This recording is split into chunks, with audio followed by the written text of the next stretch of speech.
Apex bank ಚುನಾವಣಾ ಅಖಾಡಕ್ಕೆ Rajanna Jarkiholi entry ಕೊಟ್ಟಿದ್ದಾರೆ. ನಿರ್ದೇಶಕ ಸ್ಥಾನಕ್ಕೆ ನಾಮಪತ್ರವನ್ನ ಸಲ್ಲಿಸಿದ್ದಾರೆ ಕೆಎನ್ ರಾಜಣ್ಣ.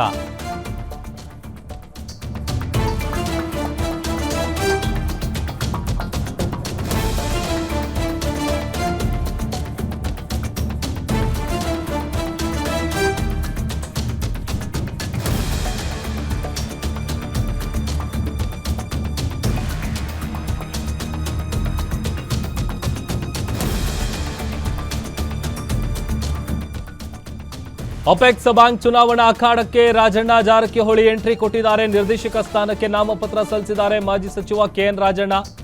ಜಾರಕಿಹೊಳಿ ಪುತ್ರ ರಾಹುಲ್ ಜಾರಕಿಹೊಳಿ ಎಂದಲೂ ನಾಮಿನೇಷನ್ ಫೈಲ್ ಮಾಡಲಾಗಿದೆ. ಅಪೆಕ್ಸ್ ಬ್ಯಾಂಕ್ನ ಅಖಾಡಕ್ಕೆ ಇಳಿದಿದ್ದಾರೆ ವಾಲ್ಮೀಕಿ ಸಮುದಾಯದ ಲೀಡರ್ಸ್. ಅಪೆಕ್ಸ್ ಬ್ಯಾಂಕ್ ಕೇಂದ್ರ ಕಚೇರಿಯಲ್ಲಿ ನಾಮಪತ್ರವನ್ನು ಸಲ್ಲಿಸಿದ್ದಾರೆ. ತುಮಕೂರು ಜಿಲ್ಲಾ ಸಹಕಾರ ಕೇಂದ್ರ ಬ್ಯಾಂಕ್ ಪ್ರತಿನಿಧಿಯಾಗಿ ನಾಮಿನೇಷನ್ ಫೈಲ್ ಮಾಡಿದ್ದಾರೆ. ಕರ್ನಾಟಕ ಸೆಂಟ್ರಲ್ ಕೋಆಪರೇಟಿವ್ ಬ್ಯಾಂಕ್ ಧಾರವಾಡದಿಂದ ಶಿವಕುಮಾರ್ ಗೌಡ, ಬಳ್ಳಾರಿ ಜಿಲ್ಲಾ ಕೇಂದ್ರ ಸಹಕಾರ ಬ್ಯಾಂಕ್ನಿಂದ ಪಿ ಮೂಕಯ್ಯ ಸ್ವಾಮಿ, ಮೈಸೂರು ಚಾಮರಾಜನಗರ ಜಿಲ್ಲಾ ಸಹಕಾರ ಕೇಂದ್ರ ಬ್ಯಾಂಕ್ನಿಂದ ನರೇಂದ್ರ, ಹಾಗೆ ಬೆಳಗಾವಿ ಕೇಂದ್ರ ಸಹಕಾರ ಬ್ಯಾಂಕ್ನಿಂದ ರಾಹುಲ್ ಜಾರಕಿಹೊಳಿ ನಾಮಿನೇಷನ್ ಫೈಲ್ ಮಾಡಿದ್ದಾರೆ. ತುಮಕೂರು ಜಿಲ್ಲಾ ಸಹಕಾರ ಕೇಂದ್ರದ ವಿಚಾರಕ್ಕೆ ಸಂಬಂಧಪಟ್ಟಂತೆ ನಾಮಿನೇಷನ್ ಫೈಲ್ ಮಾಡುವಂಥ ಸಂದರ್ಭ ಗಮನಿಸ್ತಾ ಇದ್ದೀವಿ. ಒಂದು ಕಡೆ ಮಾಜಿ ಸಚಿವ ಕೆಎನ್ ರಾಜಣ್ಣ ನಾಮಪತ್ರ ಸಲ್ಲಿಸಿದ್ದಾರೆ ನಿರ್ದೇಶಕ ಸ್ಥಾನಕ್ಕೆ. ಅತ್ತ ರಾಹುಲ್ ಜಾರಕಿಹೊಳಿ ಅವರು ಕೂಡ ನಾಮಿನೇಷನ್ ಫೈಲ್ ಮಾಡಿದ್ದಾರೆ.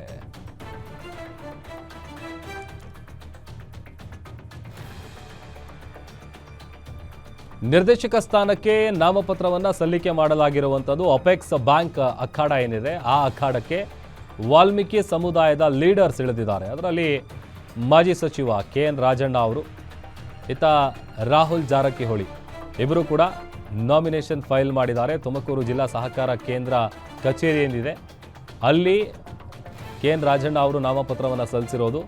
ಆಮೇಲೆ ಯಾವ್ಯಾವ ಭಾಗದಿಂದ ಯಾರ್ಯಾರು ನಾಮಿನೇಷನ್ ಫೈಲ್ ಮಾಡಿದ್ದಾರೆ ಅನ್ನುವಂಥದ್ದು ಕೂಡ ಗಮನಿಸ್ತಾ ಇದ್ವಿ.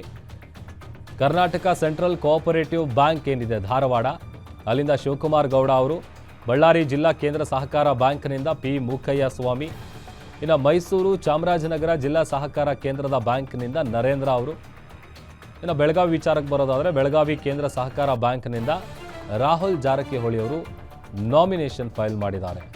ಆ ಮೂಲಕ ನಿರ್ದೇಶಕ ಸ್ಥಾನಕ್ಕೆ ಅಪೆಕ್ಸ್ ಬ್ಯಾಂಕ್ನ ಅಖಾಡಕ್ಕೆ ಎಂಟ್ರಿ ಕೊಟ್ಟಿದ್ದಾರೆ ರಾಜಣ್ಣ ಮತ್ತು ಜಾರಕಿಹೊಳಿ.